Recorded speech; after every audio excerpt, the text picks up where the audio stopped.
Hold on a second. Wait a second. It says there's no audio coming in through Spotify.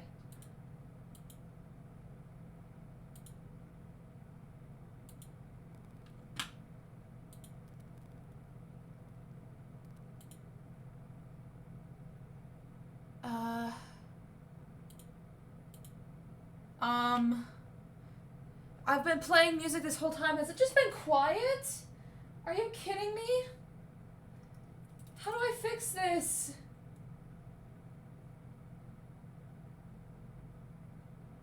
One second. Hold on. One second.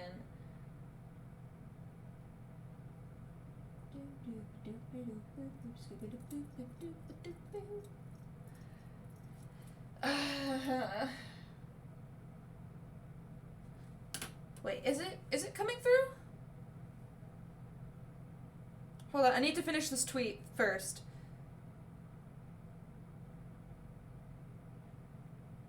Gotta promote the stream.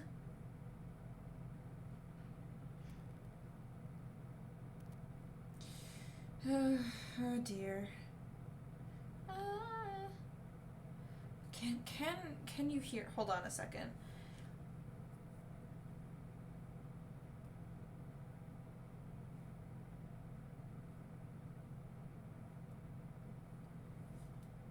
You can't hear anything. Are you kidding me? How do I fix this?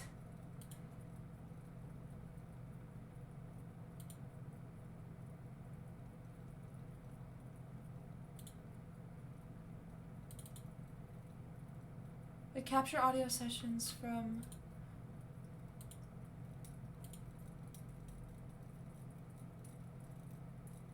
Bro, I'm playing music.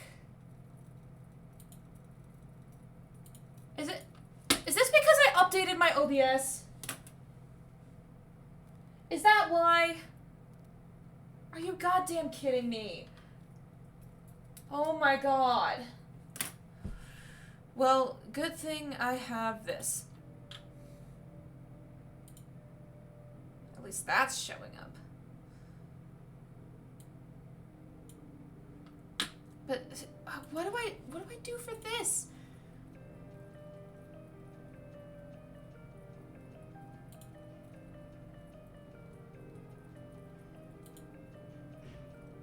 Hold on, 1 second. I gotta fix this for next stream. Because if I don't fix it now, I will never fix it. 1 second.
then welds into a rocket. Jaws' last words are, whoa, respect. Okay, Then he explodes that and it's one pretty good works. effect. Yeah, Jaws is dead. I don't know why the other one stopped working. Also, that is really fucking loud. Jesus Christ.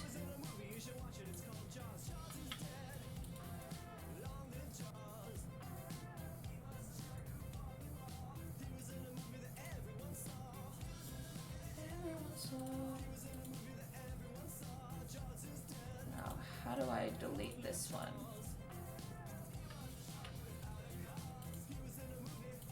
Jaws.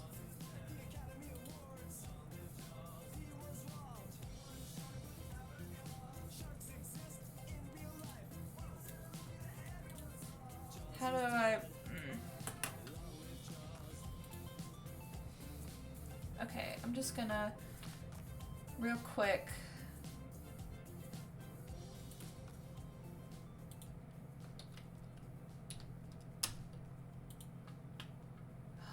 This is really eating into my time.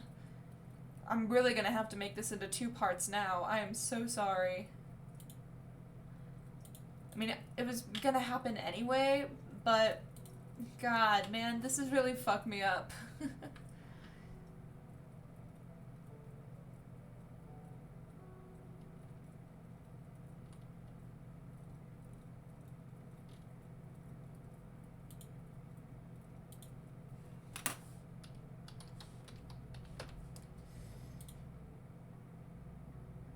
Okay.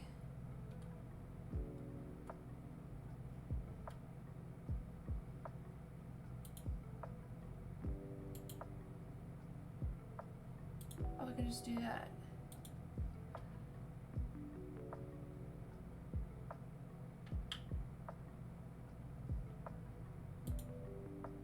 Okay. Okay, that works. Sorry about that, guys. Had a little bit of technical difficulty. Okay. I think I'm just gonna read the story. Oh shit. Nope. I didn't have to re-download anything, but luckily, but still, that ate up like 15 minutes of my time. Jesus Christ. Okay, yeah, this stream's only going to be about an hour or so, because I have something to do after this.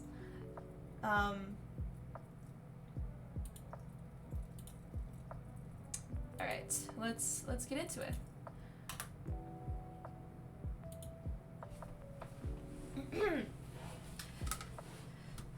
Also, if you're new to my stream, be sure to leave a follow, and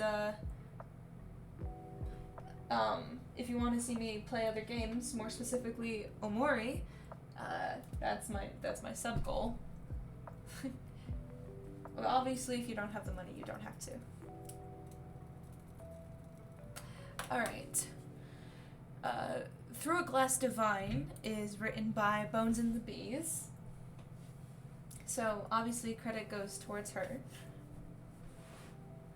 She's an amazing author, and I'm always excited to read her stuff. Alright. Chapter 2. As above, so below. Summary. The Pythia is taken to the Deathling's base.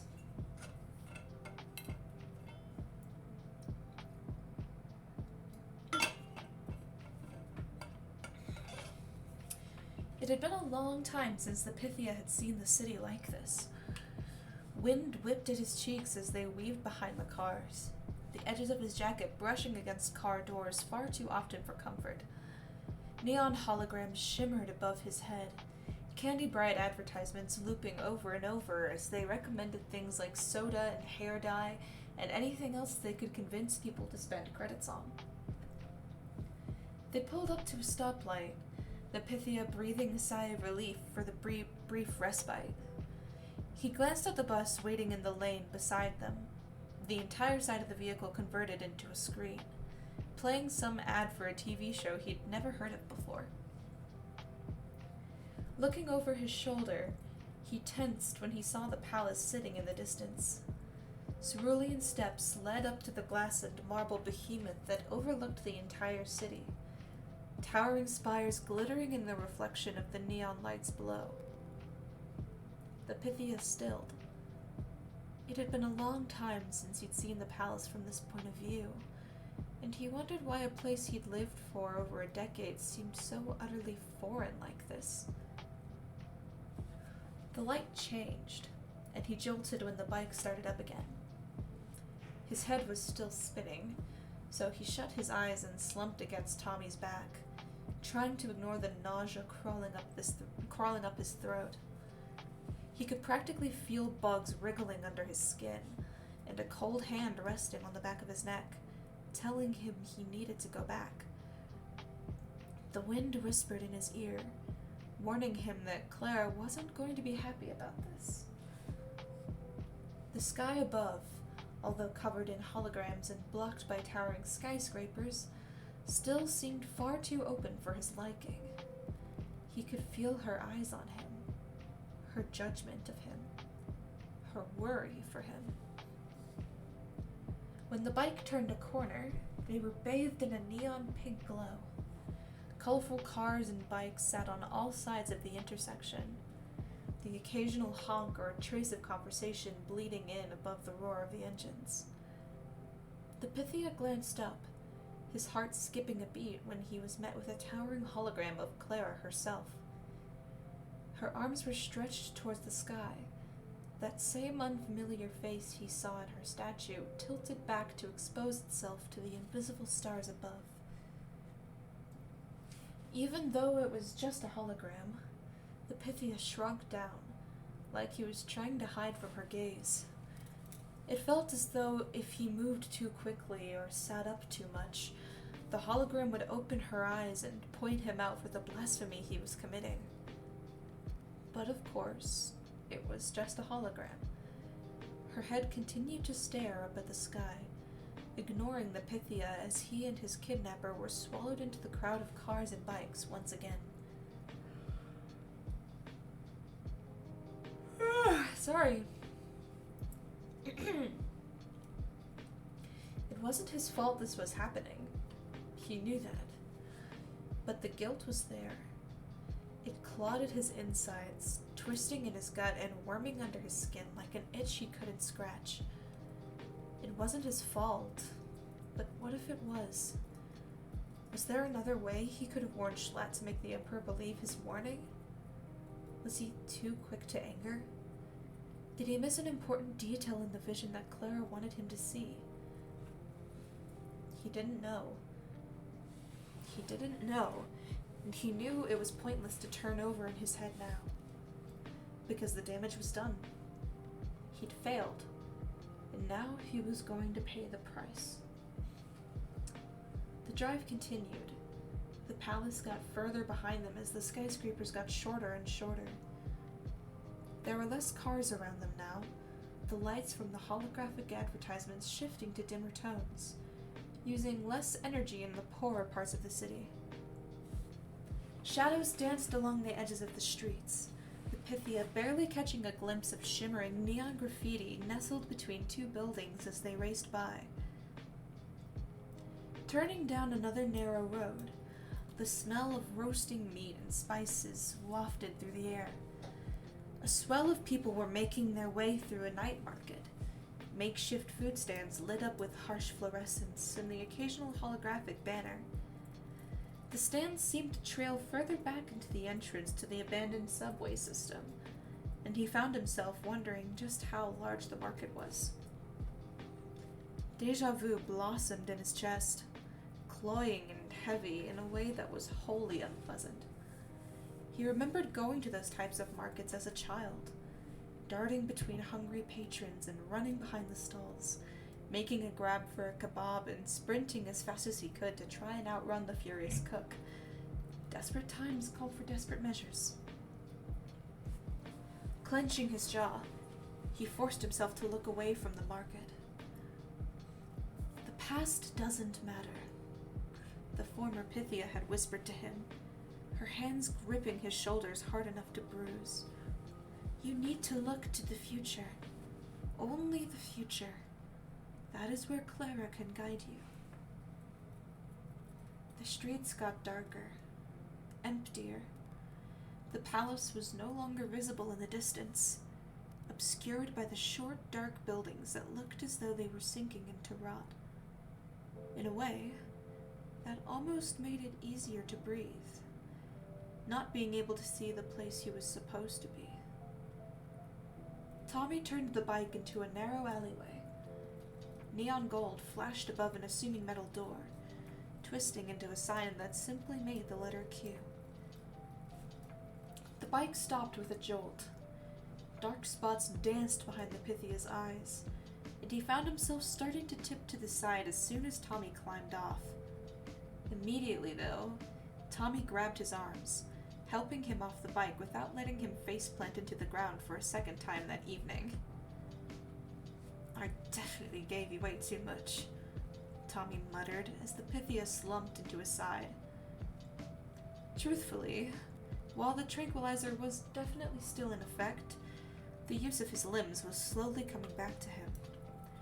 His thoughts were still fogged over, but at the very least he was able to stand properly, albeit with Tommy's help. Check the dosage next time, the Pythia shot back, blinking a few times as he tried to straighten up. Prick. If I ever have to tranquilize you again, I'm just gonna knock you the fuck out, Tommy huffed, grunting as he hoisted the duffel bag over his free shoulder and walked the Pythia over to the metal door.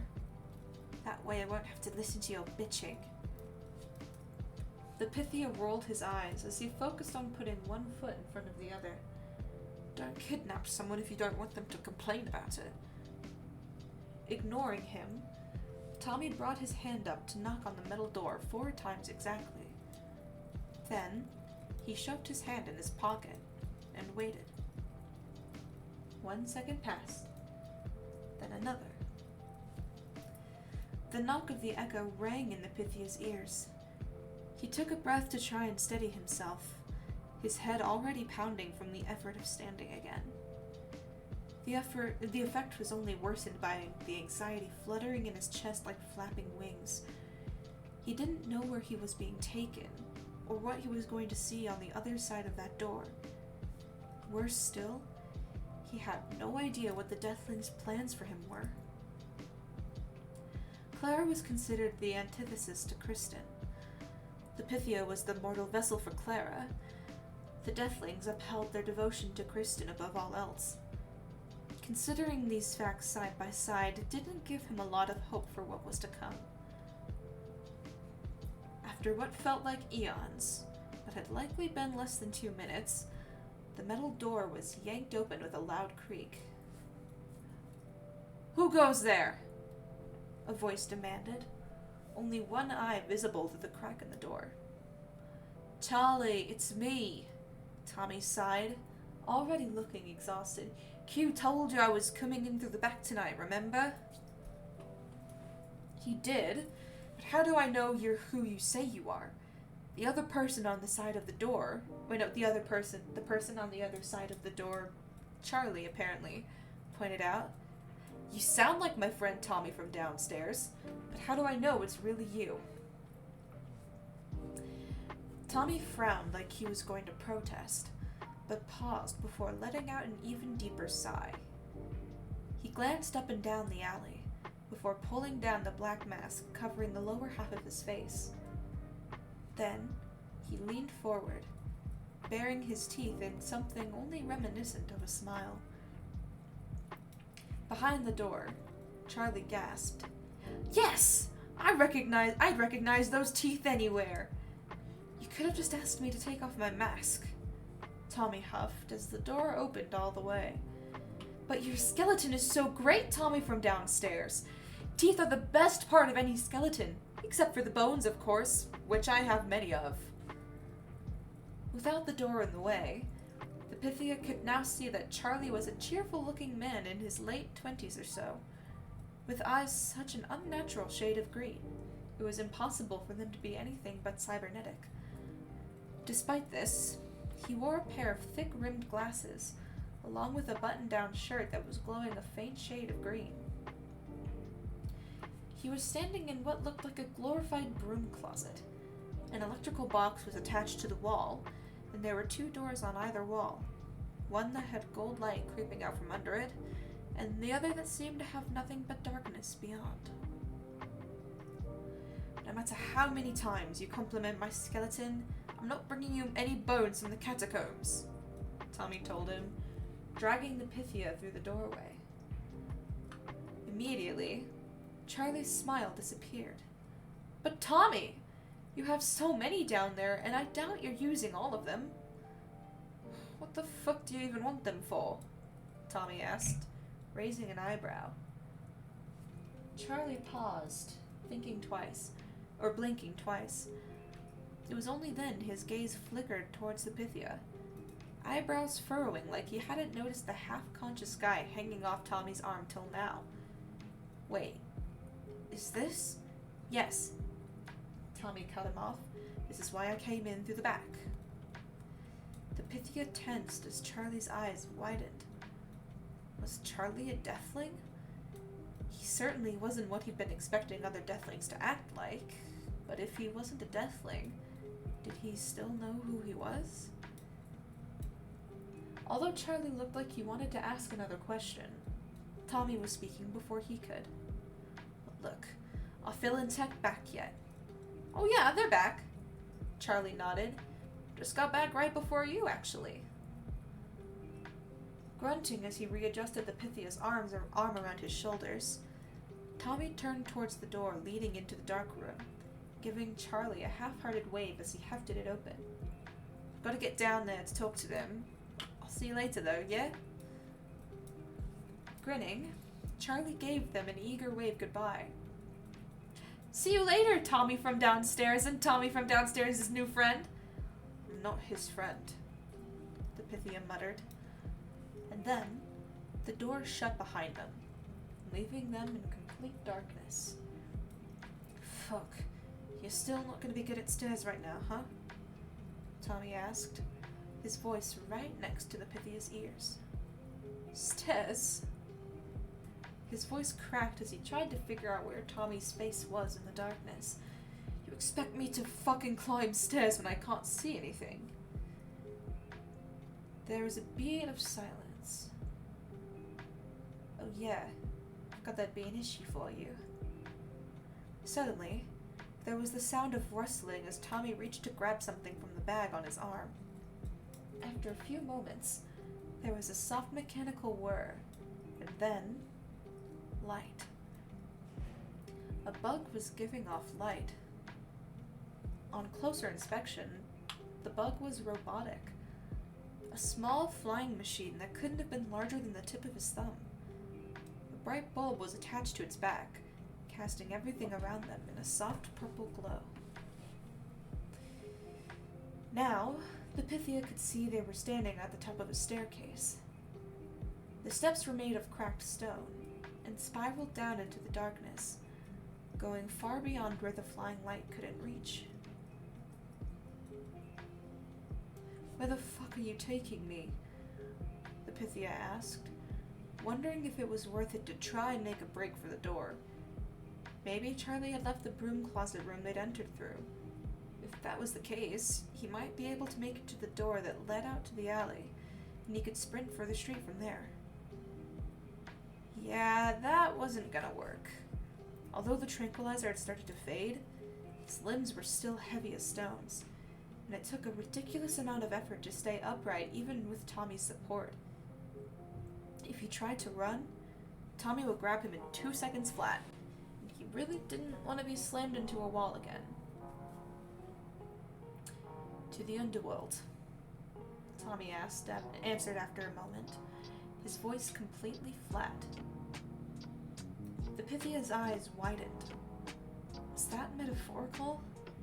It had to be. Unless Tommy was about to kill him. But that wouldn't make sense. Why would he... Suddenly, Tommy burst into laughter. Holy shit, I'm just fucking with you, he exclaimed, tilting his head back as laughter shook his shoulders. You should have seen your face. You were so scared. Oh. You're a fucking asshole, the Pythia grumbled, heat rushing to his cheeks. You're a prick, Tommy shot back, flashing him a saccharine smile. Now let's go. Phil and Techno are going to be wondering where we are. Then, before the Pythia could argue, Tommy was guiding him into the void. The flying light hovered beside Tommy's head as they made their way down. Each step was a fight for the Pythia. His legs were stiff, and his head was pounding with effort. He was slumped so heavily against Tommy's side, he was being carried more than walking himself. But Tommy, surprisingly, didn't complain this time. He took on the Pythia's weight, grunting a few times but never faltering as they spiraled deeper and deeper under the ground. The stairwell had already smelled like must when they stepped inside it, but that smell only got stronger the further down they went. The air got cooler, making goosebumps rise along the back of the Pythia's neck. Their footsteps echoed against the stone, layering on top of each other and making it sound as though there were dozens of people descending the steps with them. His legs hurt. So did his head and his arms. Sorry, stretching.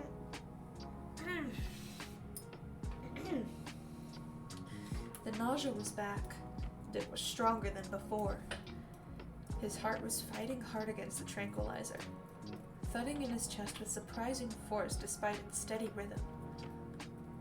One step, one beat. One step, one beat. One step. I think I'm gonna pass out, the Pythia forced out as his vision began to blur. We're almost there, Tommy said, tightening his arm around his shoulders. Just a few... Suddenly, he cut himself off, his breath hitching. A second passed as Tommy took an extra breath himself, before continuing with, "A few more steps and we can sit down for a minute, okay?" 1 second, gotta answer a message.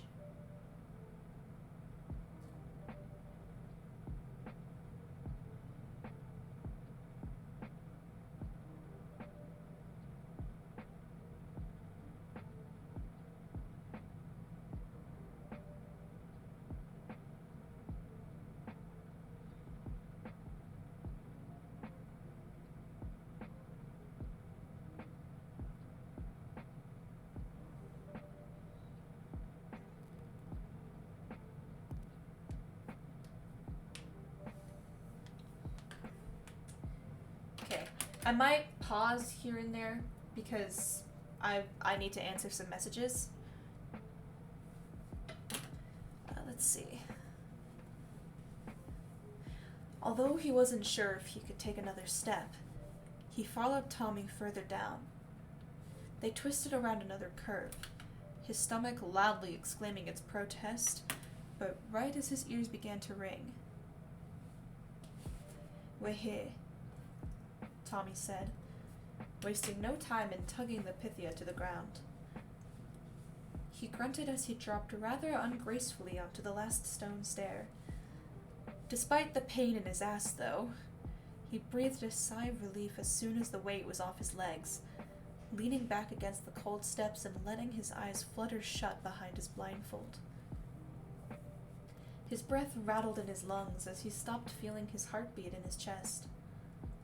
The ringing in his ears died down, and the nausea slowly crept down until it was nothing but a twinge in the back of his throat. Minutes passed in silence. The cool air at the bottom of the steps was like a balm against his sweat-beaded forehead. And for some reason, the mechanical whirring of the flying light was almost a comfort.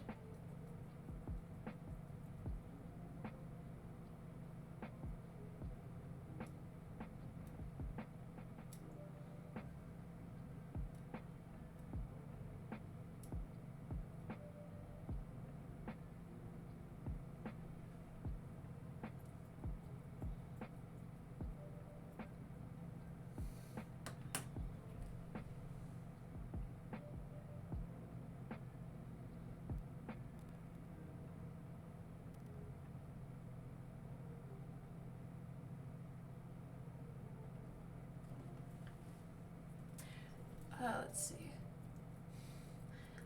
Are you feeling better now? Tommy asked after nearly 5 minutes. Blinking open his eyes, he was relieved to see his vision was no longer blurry, and the cracks in the stone ceiling were as clear as could be.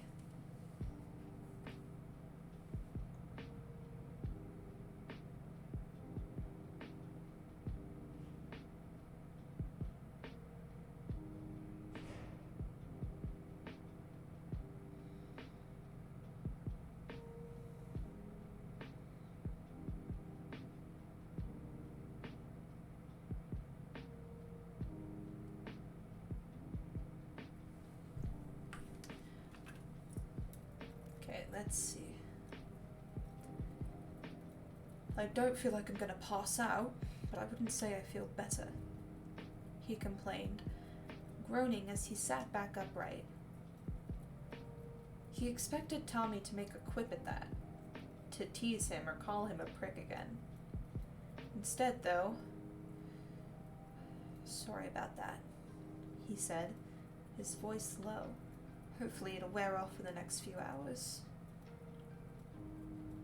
The Pythia paused, not expecting Tommy to sound so genuine.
Sorry, 1 second.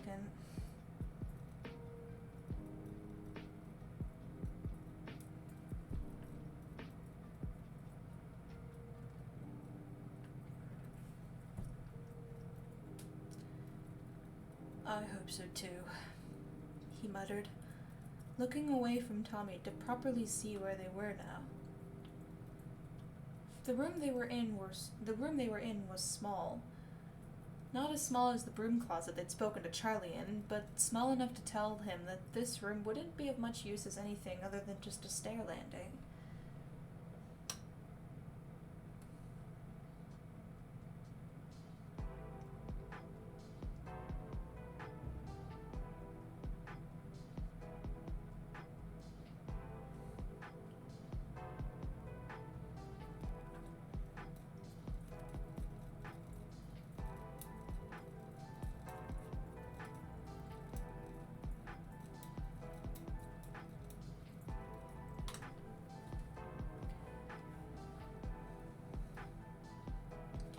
Everything was made of the same plain gray stone. The walls, the floor, the steps, all of it. While the stairs and walls against them were smooth, the wall opposite the steps was much more uneven. It looked like the remains of a rock slide, piled high on top of each other to create a wall of jagged stones that could crash down at any moment. The flying light buzzed as it moved closer to the rock slide wall. Shadows danced in the purple glow, and the Pythia stiffened when it illuminated something nestled between the rocks. A door. A metal door that looked more akin to a vault than anything else was embedded into the rocky wall. It was almost invisible unless you looked at it in just the right light, and somehow, the Pythia got the strangest feeling that this was it. This was where the Deathlings were.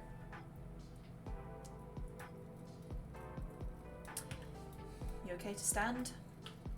Tommy asked, pushing to his feet. No, he wasn't. His heart was slamming in his chest again, but for another reason entirely. Despite how much time he'd had to accept his fate, it was different now that it was staring him in the face. When he didn't respond, Tommy offered him a hand. His cybernetic hand, to be specific. Vines and flowers carved into the metal, shimmering with enchantments in the purple light. The sleeve of Tommy's hoodie had pulled up enough to reveal the place where metal met flesh. And now the black wings he'd already known were there were fully exposed. The Deathling's mark.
Please, the Pythia begged, his voice cracking again as his terror bled through.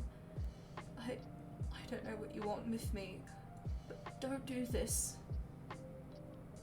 He wasn't sure why he was begging when he was already this far away from any chance of rescue.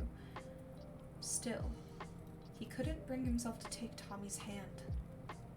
His arms were locked against his sides, while his thoughts raced with fear. Tommy blinked, confused for a moment, before something sad settled over his face. No one's gonna hurt you, he said, crouching down in front of him. You don't need to be afraid, Pythia. You're not in danger here. Yeah, right. You're Deathlings, he pointed out, the wings fluttering in his chest again. For some reason, this made Tommy seem even sadder than before.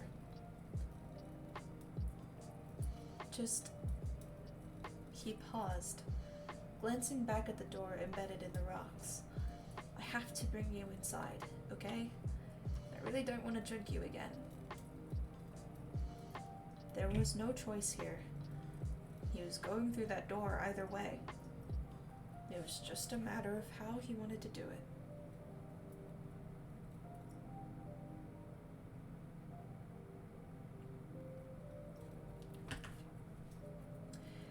While a part of him wanted to be difficult, to tell Tommy to fuck off and fight as hard as he could, he was tired, both emotionally and physically.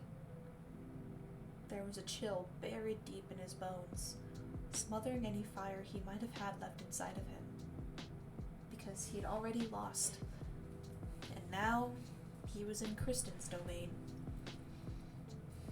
Okay.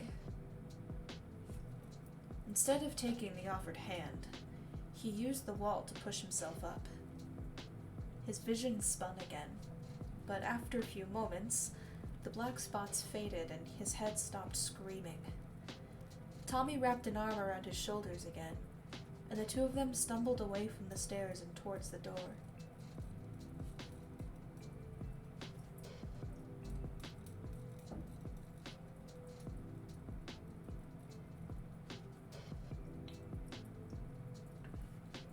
Up close, he could see that the door was almost completely smooth, without any kind of handle to be seen. Tommy ran his cybernetic fingers along the front edge of it, eyes shut as they grazed down, down, down. Click. Tommy pressed a button barely visible against the metal, and suddenly, an enchantment rune lit up over it. There was a quiet humming as the entire door glowed a soft purple, before fading again as a voice called out from the other side.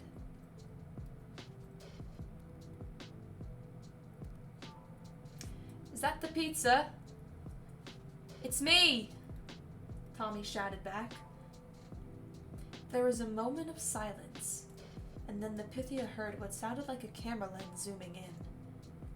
He glanced up to the top of the door, certain the noise was coming from there, but couldn't make out exactly where it was.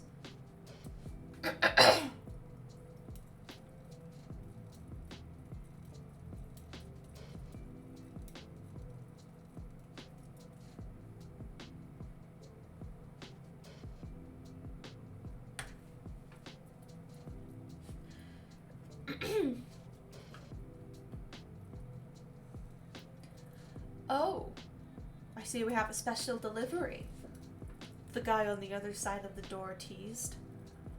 Tommy scowled and flipped the top of the door off. "Open the fucking door, Jack!" "Fucking death below, fine, no need to get so aggressive." The sound of the camera cut off, and there was a loud rumbling on the other side of the door. Tommy stepped back, dragging the Pythia with him, and they both watched the literal vault door swing out towards them.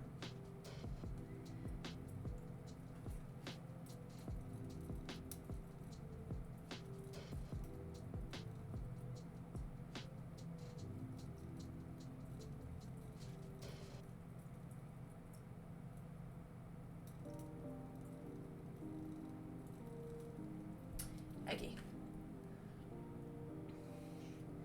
The door was at least a foot thick, with the rotating wheel on the other side that the door guard had opened it with. The guard, Jack, was a slight man who looked to be around the same age as Tommy, if not a year or two older. His head was shaved, and his eyes were two different colors, one a normal shade of blue, the other glowing red. Those weren't the only cybernetics he had, though.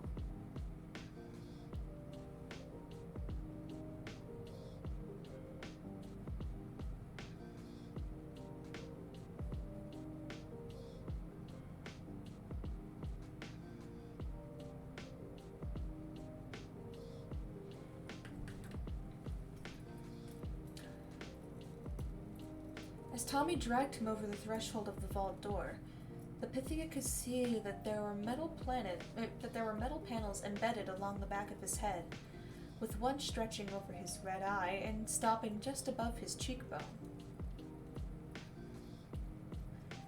That's all that was visible, though. The dark blue sweatshirt with its oversized cowl neck and black cargo pants he wore, along with a pair of black gloves, hid any other possible prosthetics he might have had.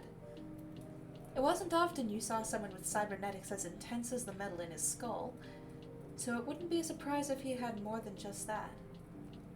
The vault door slammed shut behind them, the resulting thud reminiscent of a gavel damning him to hell. "Holy shit," Jack said as he turned back around, eyes falling on the Pythia properly for the first time. "Is this them?" Nodding, Tommy adjusted his arm again, and the Pythia did his best to straighten up. He was still leaning against Tommy, but his break on the stairs had been more helpful than he expected. At the very least, there were no more spots dancing across his vision.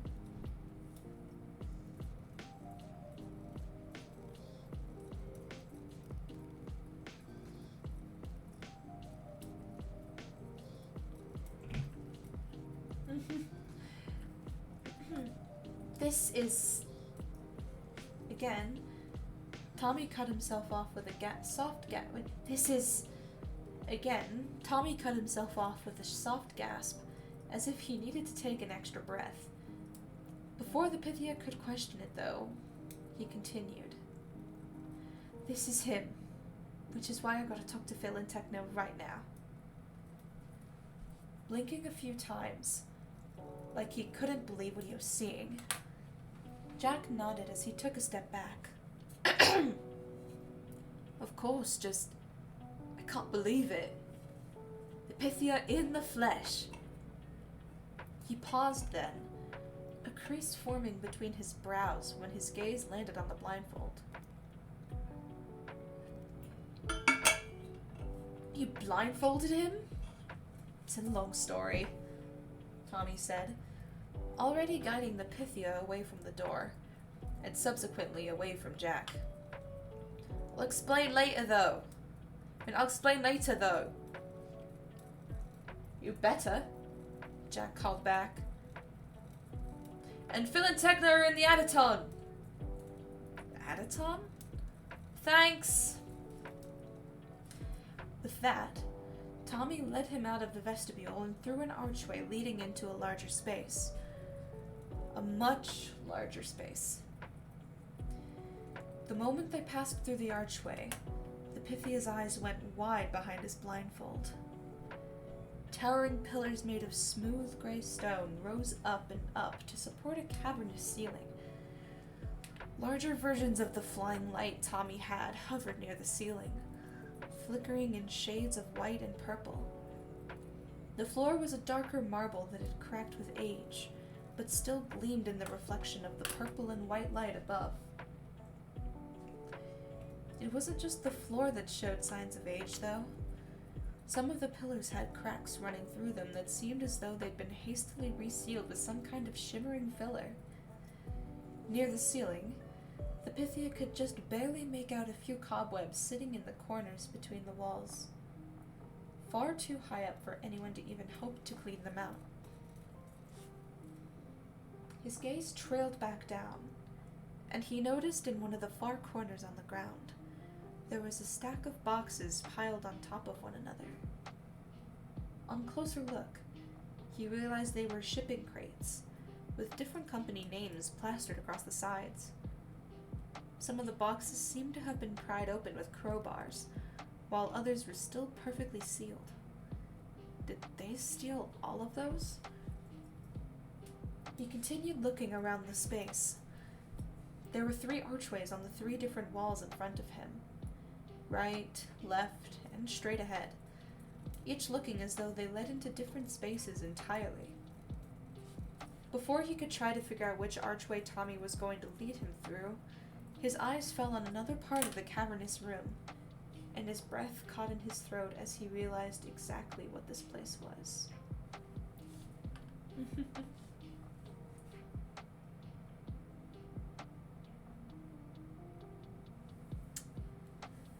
There was a statue, one made of smooth gray stone, just like the pillars and walls, and tall enough to reach the ceiling as well. It was of a woman wearing a long dress that pooled around her feet, the folds of the fabric looking as real as could be despite being carved out of rock. Her head was tilted down, something that could almost be a smile gracing her lips. She wore a large hat with a brim that just barely dipped over her eyes, although they were still visible beneath it. However, the most noticeable thing about the statue was her arms. Both were stretched down, as if reaching for the much smaller humans walking at her feet, but only one of her arms was made of the same gray stone as the rest of the statue. The other arm looked as though it had been broken off just above her elbow, and had instead been replaced with a hologram. The projection glowed a soft shade of purple, perfectly replicating the stone arm across from it. The statue was a beautiful work of art, there was no doubt about that. But the Pythia was filled with ice-cold fear the moment he laid eyes on it. It was so similar to the statues and holograms he'd seen of Clara.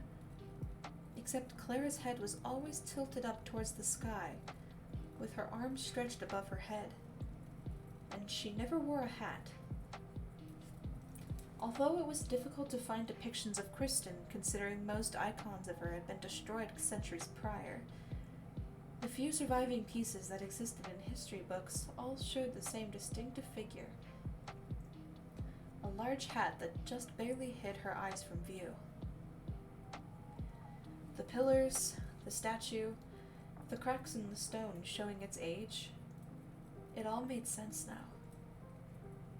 This was a death temple, one of the few that existed before the worship of Kristen was deemed too dangerous to allow. He'd read about these when he was still being trained to take the former Pythia's place. Just like they were temples dotted throughout the city dedicated to Clara, there had once been temples for Kristen as well. I thought these were gone, the Pythia stuttered, stopping in the middle of the chamber to stare at the statue. What death temples were demolished centuries ago? Tommy snorted. Yeah, well, that's kinda true. You know how the door in here looked kinda fucked up? Like a rock slide happened? The Pythia nodded. Well, I don't know about other temples, but only the entrance was blocked off to this one. The place is pretty much intact otherwise. Holy shit, the Pythia whispered.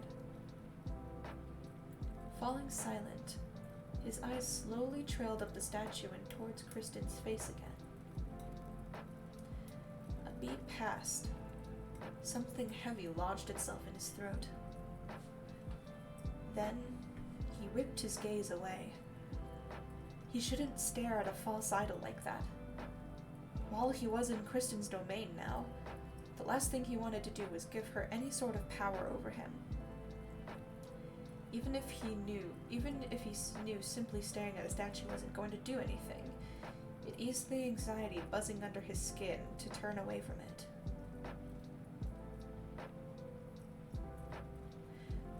Let's keep moving, he said. Let's keep moving, he said, gesturing for Tommy to resume walking. Although he could feel Tommy's frown, he kept his eyes on his shoes, and was relieved when they started walking across the chamber again. Alright. I think that's gonna have to be it for today. I have something I need to do. I'm busy for the next couple of hours, so that's gonna be it. I might finish this next I might finish the second half of this chapter up tomorrow. We'll see. But I'm gonna be really busy this weekend, so I don't know if I'll be able to stream this weekend. We'll see what happens. Alright. Thank you all so much for watching, and I will see you next time.